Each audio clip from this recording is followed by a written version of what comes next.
The Caribbean is often described as the most tourism-dependent region in the world. A titan is described as one that stands out for greatness of achievement, one who is influential in his field. I'm Marlene Stevenson-Daly. Welcome to our podcast. We call it Tourism Titans. It's about the movers and shakers of the industry, men and women who have contributed to its growth and development in Jamaica, the region, and indeed, the world.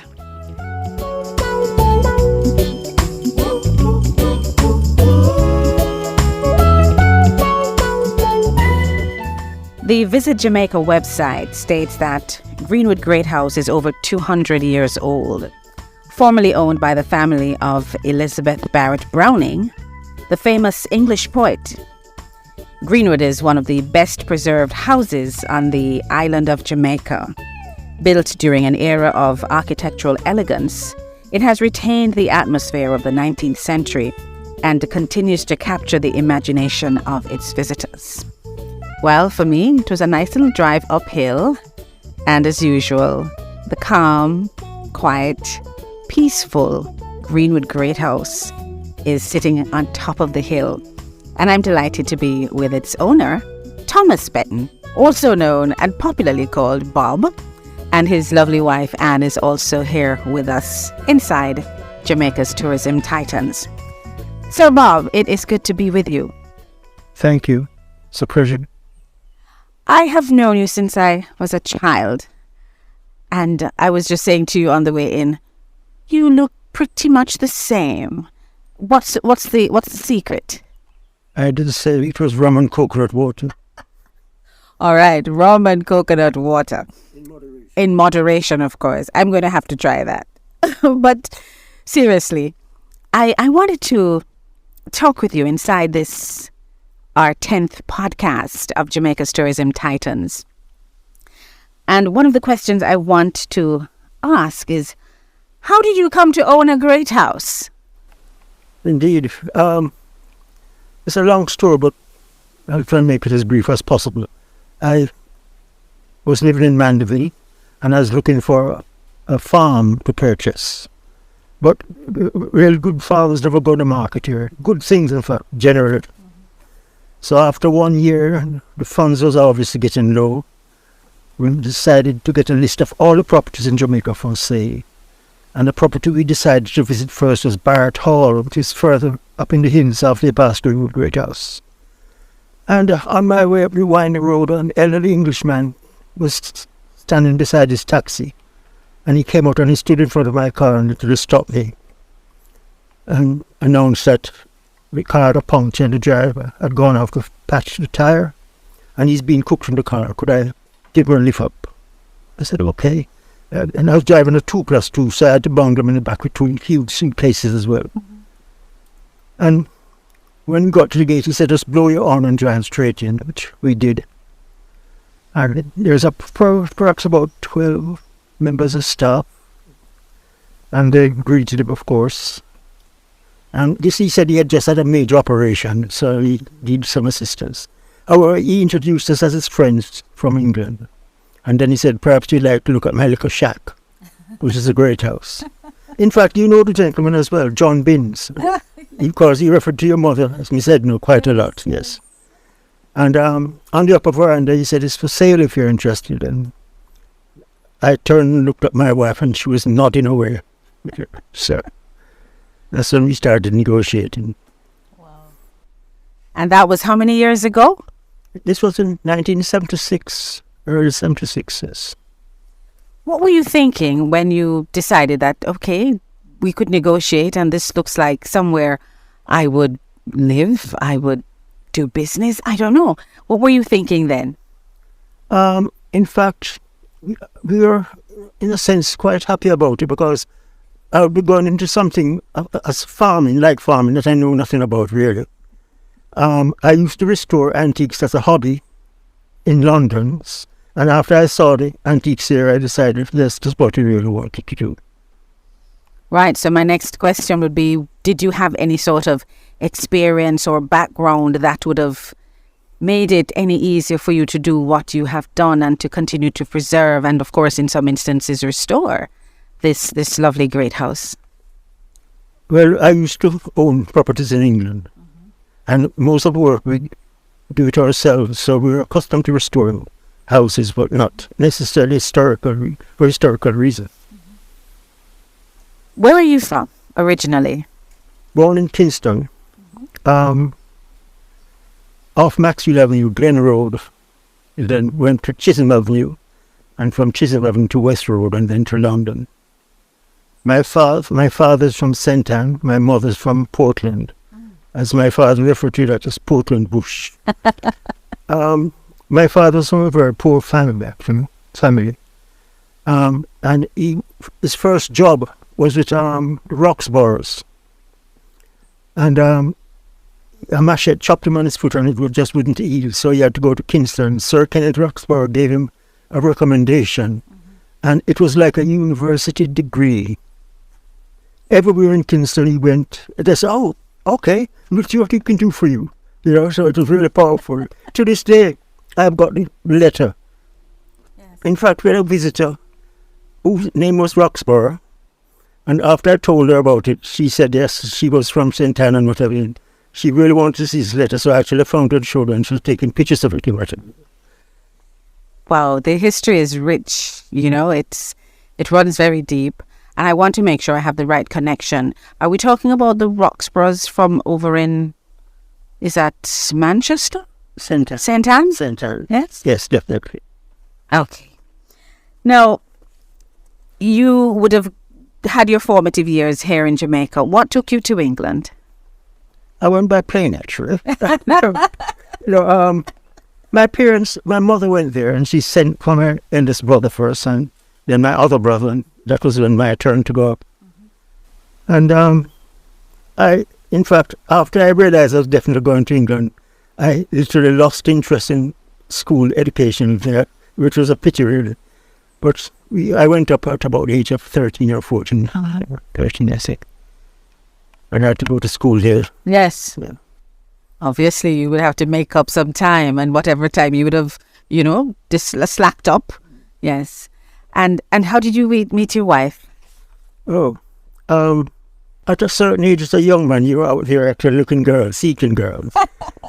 Like a pack of us. And then we started going to a club down the West End named Flamingo. It was a sort of jazz club, really full of life. Yes.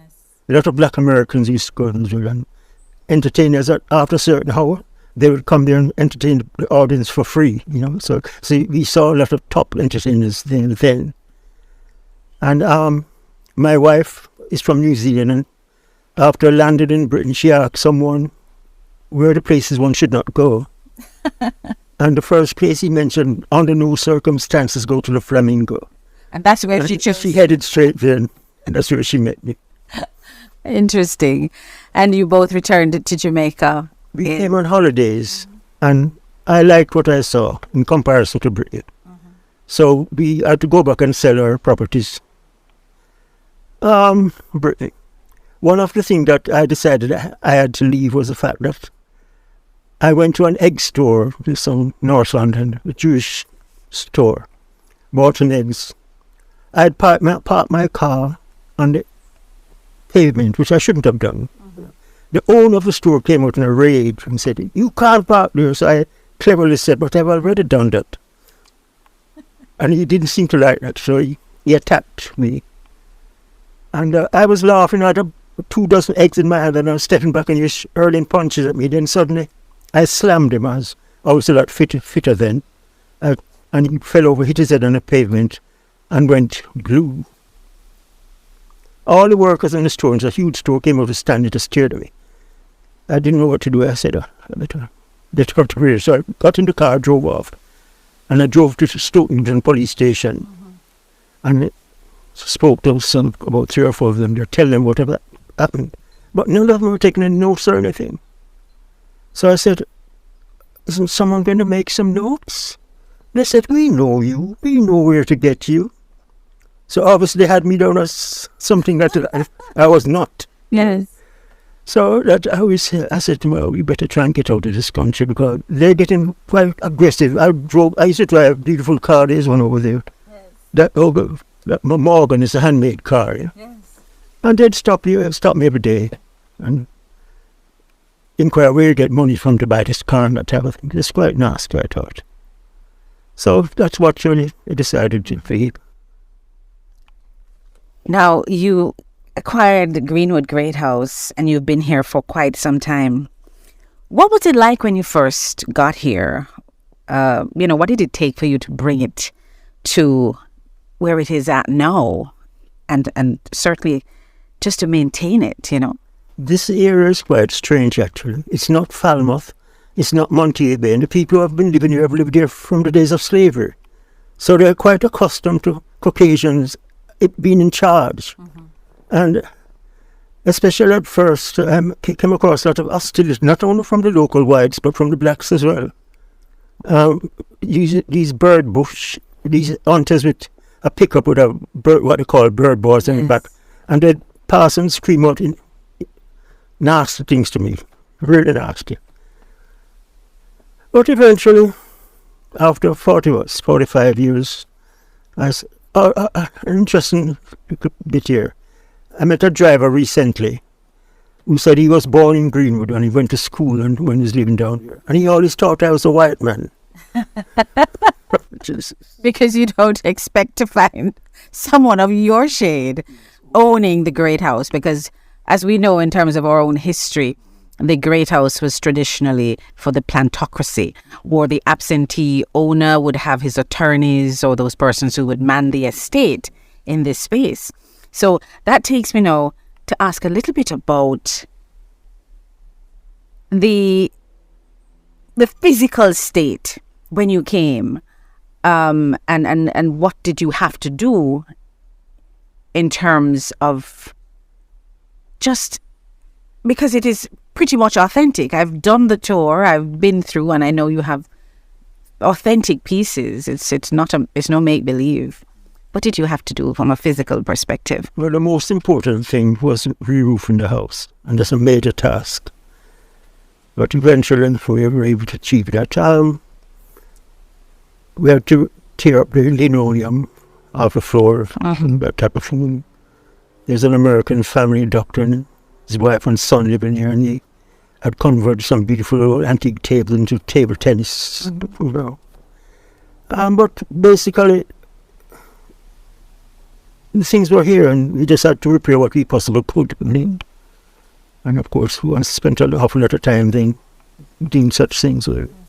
It is part of our natural history, in terms of it being a museum and all of that, with all the history that is here. Oh, definitely. In fact, I'm hoping that eventually the Ministry of Education, someone from the Ministry of Education will come by, because I can't say, not that what I think matters, but to me it does.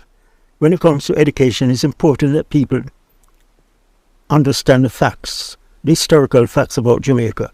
We don't want to even dwell too much on it, but it's essential that we know what took place. Mm-hmm. And it should not be covered up and gloss over everything like a duppy house and such things. This is a museum, but it's also your home. How hectic is that? Because you're now catering to you, your family, but you're also catering to persons from all walks of life who will come to share in the history that is in this space. Well, we were hoping that we'd be busy from day one, but it's a gradual progression, really. I quite enjoy this aspect of the business, meeting different people from all over the world, and from different positions in society. My daughter, who was brought up here, in fact, she's never taken a bus to her school in Montague Bay. I've always given her a lift in that Jeep. And I'm probably heading off track slightly, but just recently she told me that she's going to buy me a Rolls Royce for my birthday, because as a little girl she has always promised that she's going to buy her daddy a Rolls Royce. Oh, it's so sweet, I thought. But eventually I said it's best not to, because servicing and such things. I have a Mercedes, and you got to get Kingston, or get someone from Kingston to come over to work on it, literally. So she took us into a Toyota place, and I'm going to get a Land Cruiser diesel, which is more suitable for the terrain anyway. Yes, and coming up this hill is not the easiest thing, so getting something like a Land Cruiser, I'm sure, would be quite nice. But tell me a little bit about the house, about Greenwood Greathouse. We know that Elizabeth Barrett Browning, her entire collection, I believe, is here. And you tell me, because you have all the information. Well, the house is built by the Barretts, and they were the largest plantation owners. They owned over 2,000 slaves from 84,000 acres of land. They owned from Little River to Falmouth. In fact, even the town of Falmouth was developed by Edward Barrett, if I remember correctly. When we came here, the thing that we had to do was to try and attract visitors. But believe me, especially in those days, it was quite a task. I must give you this example, what happened recently. We were informed that the Georgian Society is going to visit us. And I said to my wife, I bet you the Georgian Society is predominantly black folks, because when they first came up here, they're all white. And 20 of them came, 19 of them were black. Mainly women. Yes. And returning residents as well, you know. So things are changing, really. Interesting how you can flip. Yes, you can have that kind of flip. But you have, I remember, one of those old machines that would play music. You put a penny in the slot, and it still works? It still works, but it's getting really tired now. What do you call it? It's a barrel organ, and we were informed they only 3 of that particular make, still in working order. An elderly Englishman who comes down to Kingston once every 5 years or every year, I'm not sure, he tuned organs, so I managed to contact him, and he said the next time he's coming to Jamaica, he would contact me. And he did contact me, but he phoned to say that he's getting old and he just can't be bothered. He's very sorry. We can't find anyone to really tune in. It needs tuning now. Well, any other feature of the house that you want to highlight that perhaps would be interesting to our listeners on Jamaica's Tourism Titans podcast? On the upper veranda, the view's spectacular, special. You can see east to Falmouth with the cruise ships and whatever, and right back to near that hotel in that direction there. It's almost a 300 degrees sweep that you have? It's nearly 180 degrees. 180? 180 degrees. Okay. And hence you can see the actual curve in the Earth's surface. What you can't see is Cuba, which is not too far from us, but I understand if you consume enough rum, you would. We're talking to Thomas Bob Betton, owner of the Greenwood Greathouse. It's right here in the parish of St. James in Jamaica. And we're going to take a little break, but we'll be right back.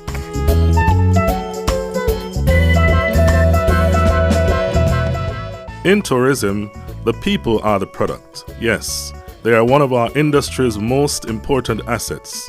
They help create memorable lifetime experiences.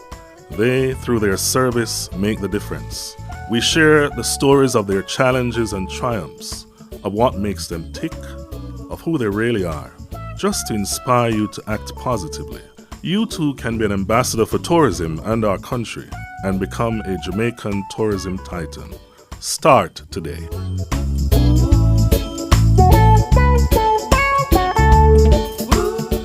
TPDCo's Explore Jamaica has insights into licensed tourism entities across Jamaica. Visit the Google or Apple Play Store and download the app today.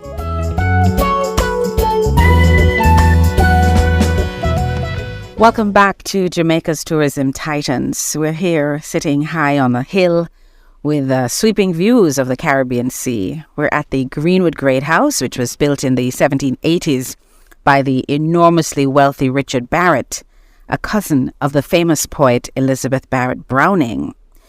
I'm told, the history says, it was built for entertaining when Richard was made Speaker of the Assembly. It was one of 4 great houses owned by the Barrett family, including Cinnamon Hill, which is located just down the road from where we are, the family home of Elizabeth Barrett Browning's great-grandparents. And Cinnamon Hill was bought by the legendary Johnny Cash, country and western singer, and it was actually his home until he passed. Now, Greenwood Greathouse is one of the best preserved examples of the plantation era. More than 200 great houses in Jamaica were raised during the slave revolt of 1831. For those of us who remember our history, that was the revolt with Sam Sharp, the Right Excellent Samuel Sharp, national hero of Jamaica. But the Greenwood Greathouse is among a very few that were spared from being torched, mainly as a result of the way Richard Barrett treated his slaves. Unlike most planter families in Jamaica at the time, the Barretts were kind to their slaves, assisting them on a path to literacy, an act which was considered, at that time, a criminal offense. And it was for many generations the home of the famous Barrett family who arrived in Jamaica from Wimpole Street in London. And the house was always occupied until it was purchased in 1975 by Bob and Ann Betton. And it is my pleasure to be talking with Bob on this program. And of course, his wife Ann is sharing the moment with us as well. Now, Bob, tell me your thoughts on the importance of cultural heritage tourism and what Jamaica has to offer. Jamaicans are strange people. We tend to listen to outsiders more than we do to insiders. I must give you this example. Years ago, I went up to the car park, and these regular supporters, a taxi driver, he's always clean, smart, addresses cars, always perfect, clean and everything. And I uttered something to the effect like, I mentioned Bob Marley to him. And he said, don't you ever mention little Dr. Rasta boy to me again. From that, I've never spoken to the marriage. I know, and he's so much right. But, I mean, look at his contribution to music and to Jamaica. How can a fellow Jamaican view him in such a light? Yes. In such light. Marcus Garvey had the same experience. After he was deported from the United States, he came back here. School students used to follow him around and stone him on the street in Kingston. A prophet is not honoured in his own land. Isn't that what they say? Yes. I totally agree. But a space such as the Greenwood Greathouse and other historic sites that we have across Jamaica, how important do you think that is in terms of contributing to the authenticity of the tourism product that we have here in Jamaica? Well, the whole world is changing. And for the first time, people are being exposed to information that they didn't know existed about things like slavery. It was a horrible time for Jamaican people, the masses. And it can't be brushed aside or forgiven. I don't think we should dwell on it and destroy the society in the process. But it's essential that it's being taught and taught properly. Yes. Now, you have been here for 45 years and you've seen many ups and downs. So too has the industry. And the most recent one was COVID-19 pandemic. And some people say it's still on. It's still a keep, as we say in the Jamaican parlance. What mechanisms did you employ during that time? I know you were an employer of several, you have your tour guides, you have other persons that you provide employment for. Open 7 days per week from 9 in the morning till 6 in the evening. We stopped for a while. We closed down for a few weeks during the peak of it, I thought. But then we now open temporarily again from 10 to 4, last tours at 3. Mm-hmm. And those tour guides who wanted to stay on, we'd give them 3 days per week or 2 days per week, just to make sure everybody has an income, literally. So important that, we are able to bounce back and to continue, because livelihoods are really at stake. You have no choice. It's either you bounce back or you don't bounce at all. It's do or die. Precisely. Okay. What inspires Bob Betton? Survival. I'm not a religious person, but that doesn't stop me from having an honourable approach to life.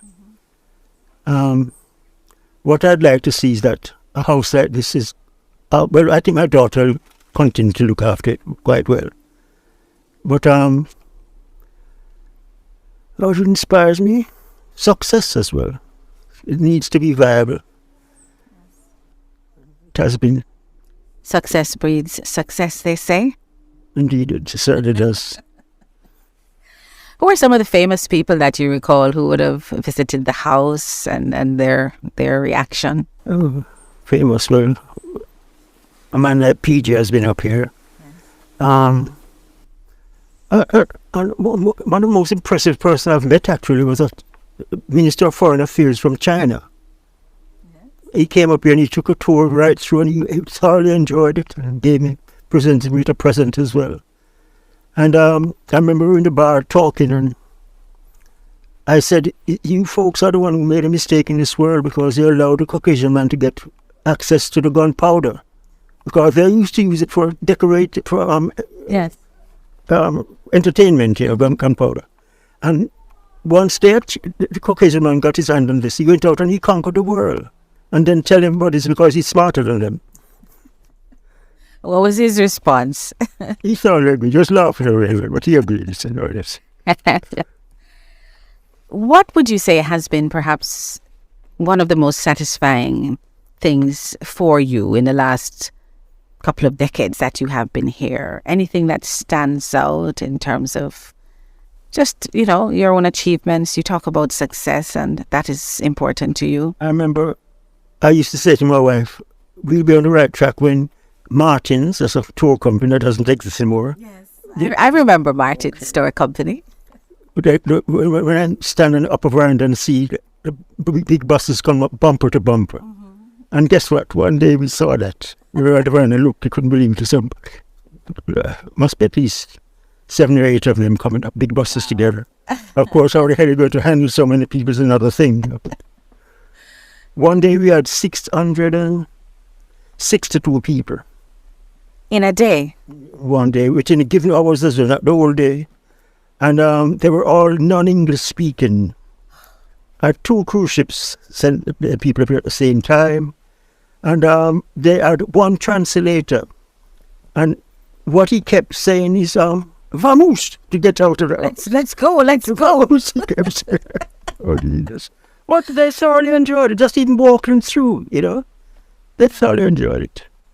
Sometimes it's like music. You don't have to actually understand all of the words, but the beats, you get a feel for the message that is being conveyed, and you can still enjoy and appreciate it.